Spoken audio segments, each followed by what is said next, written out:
Alright, let's break down the latest from the Middle East because there's been some pretty major developments. For the first time since the recent Iran-Israel ceasefire, Iran's supreme leader Ayatollah Ali Khamenei is back in the spotlight. He came out swinging, claiming Iran dealt a hand slap to America's face by striking the US Al Udeid airbase in Qatar. Khamenei basically warned the US, don't even think about another attack on Iran. But here's where the story heats up. The US isn't exactly backing down. White House Press Secretary Caroline Leavitt called the latest US strikes on Iranian nuclear facilities wildly successful, and accused Khamenei of just trying to save face after the damage. So, both sides are trying to shape the story. And if you look at the numbers, it's clear this wasn't a minor skirmish. Let's talk casualties and damage. According to official Iranian figures, more than 600 were killed and over 5,000 wounded. But an independent human rights activist group puts the death toll even higher, over 1,000 dead.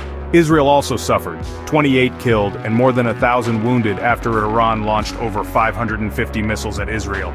Most of those were intercepted, but Israel hit back hard, over 700 strikes on Iranian military sites and 8 nuclear facilities.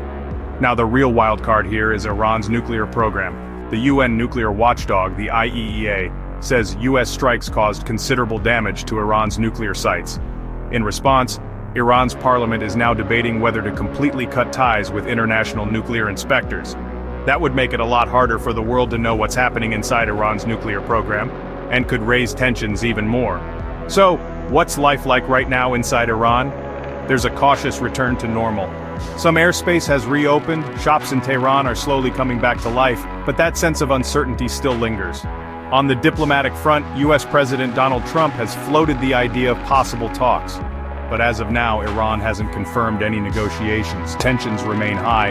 Both Iran's foreign ministry and the US Mideast envoy are trading statements, but nothing concrete is moving forward yet.